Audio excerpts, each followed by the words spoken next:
বেনাপোলে আপনাদের সবাইকে স্বাগত জানাচ্ছি বাইকার বার্ডসের পক্ষ থেকে। আশা করছি সবাই ভালো আছেন। আসসালামু আলাইকুম দর্শক, আজকে বেনাপোলে ঘোরাঘুরির একটা ব্লগ আপনাদের সাথে শেয়ার করব। আমরা বেনাপোলে গিয়েছিলাম সাধারণত একটা বিয়ে খাওয়ার জন্য। এটা ছিল দুপুরবেলা কোনো এক শুক্রবারে।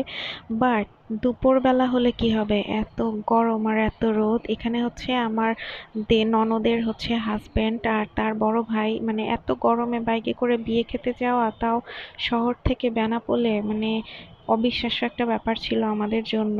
আর গিয়ে ওখানে বেশ বিয়ে শাদী খেয়ে গরমের মধ্যে চিন্তা করলাম যে একদম হাঁপিয়ে যাওয়ার মতো অবস্থা, তো একটু ঘুরে আসা যাক। তো কি করব, তো আমরা বর্ডারের দিকে একটু ঘুরতে গেলাম। তো ও পাশে তো আর যাওয়া যাচ্ছে না, তো এখানেই আমরা ঘুরে এখান থেকে বিভিন্ন জায়গায় দেখলাম। এখানে সব দেখেন বড় বড় ট্রাকগুলা রাখা আছে। তো এই এলাকাটাও বেশ সুন্দর বেনাপোল।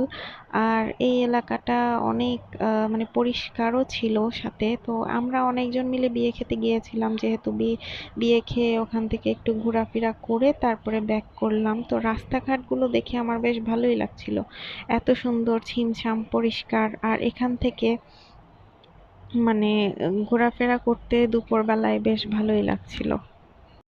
তো ঘোরাঘুরি করতে করতে একদম জাস্ট বর্ডার লাইনের কাছে চলে আসলাম, বাংলাদেশ ইন্ডিয়ার বর্ডার লাইন, যেখানে বাসে করে সবাই ওপারে যায়। আর যশোরে যারা থাকে তারা তো অবশ্য এমনিই যেতে পারে।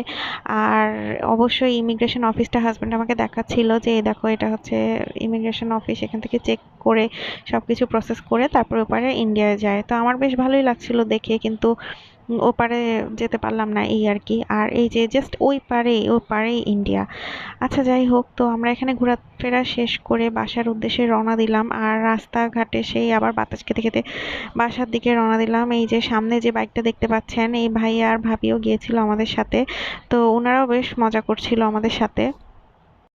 তো এই ভিডিওর মাধ্যমে আমি আপনাদের সাথে কিছু কথা শেয়ার করতে চাই। সেটা হলো, প্রথমত ব্যাকগ্রাউন্ড সাউন্ডের জন্য I am so sorry, because আমার একটা ছোট বেবি আছে আর আশেপাশে থেকে আওয়াজ আসতে পারে। আর প্রথমত হচ্ছে যে আমার মোবাইলের ভিডিও কোয়ালিটি দেখে হয়তো আপনারা অনেকেই বকাবকি করবেন। এই দেখেন এখানে যে গেটটা দেখতে পাচ্ছেন, এত বড় বিয়ের গেট। আমরা বেসিক্যালি ইনাদেরই বিয়ে খেতে গিয়েছিলাম। আমার হাজব্যান্ডের একটা ছোট ভাই হয় সে। তো যাই হোক, আমার ভিডিও কোয়ালিটি দেখে আপনারা অবশ্যই বকাবকি করেন না, তার কারণ সামনে আরও আপনাদের জন্য নতুন নতুন ব্লগ আসছে, অবশ্যই ভালো কোয়ালিটিতেই আপলোড দেওয়ার চেষ্টা করব। আর আই হোপ যাদের যাদের সাথে এরকম হয় ভিডিও বা ব্লগ এডিটিংয়ের সময় বা ভিডিও বানানোর সময়, আপনারা আসলে রিলেট করতে পারেন আমার সাথে হয়তো। আপনারা কে কোথা থেকে আমার ভিডিওটা দেখছেন অবশ্যই কমেন্ট করে জানান। আর আপনারা কে কে এই এলাকায় থাকেন বা এখানে আশেপাশে এসেছেন বা বেড়াতে এসেছেন বা এই যশোরের মধ্যে থাকেন, অবশ্যই আমাকে কমেন্ট করে জানাবেন। আমি অবশ্যই আপনাদের কমেন্টে রিপ্লাই দিব। আর আমার চ্যানেলটাকে যারা যারা এখনও সাবস্ক্রাইব করেননি, অবশ্যই একটা সাবস্ক্রাইব বাটনে ক্লিক করে দিবেন। আর হ্যাঁ, পাশের বেল নোটিফিকেশনেও ক্লিক করতে ভুলবেন না। আজ অনেক দিন পর আপনাদের সাথে কথা বলছি, আশা করছি আপনাদের আমার ব্লগটা ভালো লেগেছে। তো ঘোরাফেরা করতে করতে আমরা প্রায় বেনাপোলের প্রবেশ গেটে চলে আসলাম। আই হোপ আপনারা দূরে দেখতে পাচ্ছেন সাদা রঙের বড় সেই গেটটা। আর এখানে আসার জন্যই সবাই বেসিক্যালি এক্সাইটমেন্ট কাজ করে সবার। তো যাই হোক, আমি এখানে বাইকে যাচ্ছিলাম বলে আমার ক্যামেরাটাও ভালোভাবে আমি ধরতে পারছিলাম না, আমার সাথে আমার বেবি ছিল, হাজব্যান্ড ছিল। তো যাই হোক, কে কে আপনারা ভালো একটা ব্লগ এই জায়গার দেখতে চান, অবশ্যই আমাকে জানাবেন কমেন্টের মাধ্যমে। আর হ্যাঁ, আপনারা অবশ্যই সাবধানে ট্রাভেল করবেন, কারণ হাইওয়েতে অনেক সময় গাছ কেটে পড়ে থাকে, যেটা কিনা সবাই খেয়াল করে না অনেক সময় ট্রাভেলের জন্য।